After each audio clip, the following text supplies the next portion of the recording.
kami baca. SDN 004 Batu Aji sebagai sekolah penggerak dan sekolah ramah anak yang ditugaskan untuk membedah beberapa buku. Adapun buku yang saya dapatkan itu adalah model pembelajaran mastery learning. Yang pertama itu adalah pendahuluan. Istilah belajar dan mengajar dan belajar itu adalah merupakan dua peristiwa yang berbeda ya Bapak Ibu. Meskipun sama-sama memiliki peran yang sangat penting dalam proses belajar di kelas. Sedangkan belajar ini adalah tugas dari peserta didik. Nah, jadi yang belajar di dalam kelas itu peserta didik, sedangkan yang mengajar itu adalah guru. Pembelajaran itu adalah suatu proses interaksi yang terjadi antara siswa, siswa, pendidik, serta sumber ataupun media belajar yang digunakan. Jadi juga ada media pembelajarannya, atau biasa kita menggunakan buku pelajaran, kemudian ada sarana dan prasarana yang kita gunakan ketika melakukan proses pembelajaran ini. Terkadang di dalam kelas itu kita menggunakan infokus atau buku-buku dari majalah-majalah, koran dan sebagainya. Atau sekarang ini sudah banyak inovasi-inovasi dari guru-guru yang kreatif ya Bapak Ibu. Jadi kita mengajar itu banyak media pembelajaran yang sangat menarik. Yang pembelajaran tuntas mastery learning. Nah, mastery learning ini atau yang biasa kita sebut dengan pembelajaran tuntas itu adalah sebuah pendekatan sistem pengajaran yang mempersyaratkan siswa menguasai secara tuntas setiap unit pembelajaran baik secara seorangan maupun kelompok. Dibuktikan dengan ketuntasan hasil belajar siswa dengan menggunakan berbagai macam metode yang diterapkan. Jadi biasanya mastery learning ini kita gunakan pada pembelajaran matematika Bapak Ibu. Jadi maksudnya ini kita dalam sehari itu kita belajarnya sampai tuntas. Jadi tidak ada istilah kita lanjut minggu besok. Itu langkah-langkah mastery learning ini ada beberapa langkah, sekitar 5 langkah ya Bapak Ibu. Langkah-langkah dalam proses pembelajaran mastery learning. Yang pertama itu adalah orientasi. Sebagaimana yang kita ketahui itu bahwa orientasi ini adalah guru menjelaskan tujuan pembelajarannya. Yang sudah kita lakukan setiap hari sebelum kita melakukan KBM itu setiap harinya pasti kita menjelaskan ya tujuan kita belajar hari ini A, B, C dan Z. Itu Bapak Ibu.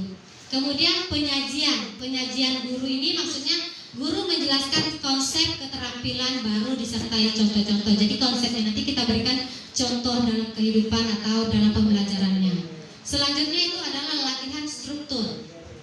Ini Bapak Ibu, latihan struktur. Jadi pada tahap ini guru memberikan siswa contoh praktik, menjelaskan masalah berupa langkah-langkah penting secara bertahap. Jadi jangan langsung plek dikasih tahu ya Bapak Ibu, tapi diajarkan dulu satu persatu. Kalau sudah bisa, baru kita lanjut ke tahap selanjutnya. Itu maksudnya secara bertahap. Kemudian yang keempat itu adalah latihan terbimbing. Ini Bapak Ibu. Latihan terbimbing ini pada tahap ini guru memberikan kesempatan pada siswa untuk menyelesaikan permasalahannya. Jadi kita hanya membimbing aja, jangan langsung dikasih tahu jawabannya. Kadang kita tidak sabaran ya Bapak Ibu. Kita kasihlah soal misalkan 7 ditambah 3 berapa? Ini agak lama ini. Ini contoh. 7 tambah 3 sama dengan berapa? Tapi lama semuanya tidak ada menjawab. Langsung kita kasih tahu jawabannya. Jangan dikasih tahu dulu kisi-kisinya. Kita gunakan dulu metode. Angkat tanganmu 7, kemudian simpan di kepalamu 8. 7 tadi di kepalamu sudah ada 8. Angkat tanganmu 7, suruh mereka berhitung sendiri. Nah itu kita memberikan kesempatan kepada siswa. Jadi jangan langsung kita kasih tahu jawabannya, biar agak lambat. Yang penting mereka langsung bisa. Karena biasanya kalau kita anak-anak itu berpikir sendiri, ilmunya akan lama, lengketnya. Beda kalau kita langsung kasih tahu jawabannya. Nah kemudian ini latihan mandiri. Nah latihan mandiri ini maksudnya latihan dilakukan apabila siswa telah mencapai skor. Jadi kalau siswanya itu sudah memenuhi syarat, misalkan skornya itu 80, Dia sudah bisalah kita langsung kasih dia soal, mereka kerjakannya sendiri. Jadi tidak perlu kita bimbing lagi. Nah, mungkin itu adalah langkah-langkah dari Mastery Learning ini. Jadi kita harus memilah dan memilih ini model pembelajaran yang cocok dengan pembelajaran matematika. Ini yang cocok untuk model pembelajaran PPKN atau pendidikan Pancasila. Jadi masih banyak model-model pembelajaran. Salah satunya adalah Mastery Learning ini. Oke. Sekian dari saya. Wassalamualaikum warahmatullahi wabarakatuh.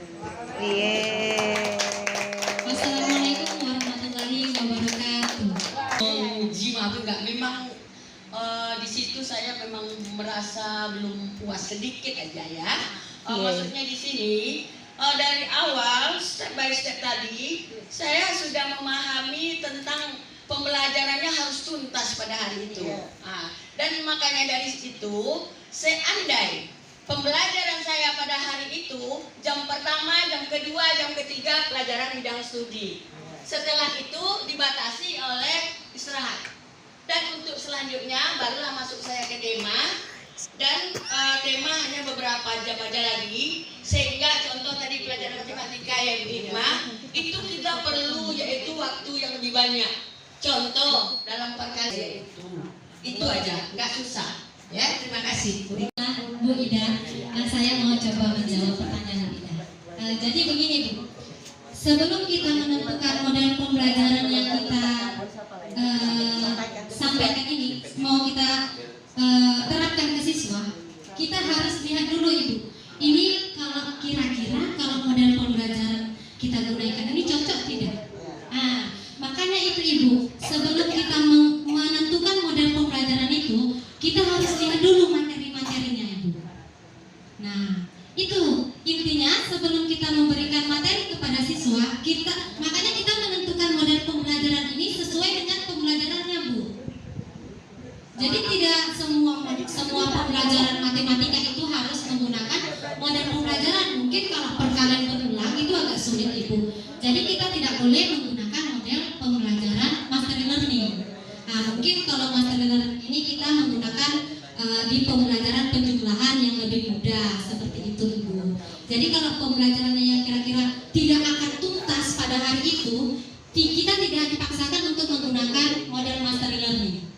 Nah, model Mastery Learning ini bukan hanya untuk kurikulum Merdeka aja ya, tapi juga untuk kurikulum K13 juga. Mungkin seperti itu. Terima kasih.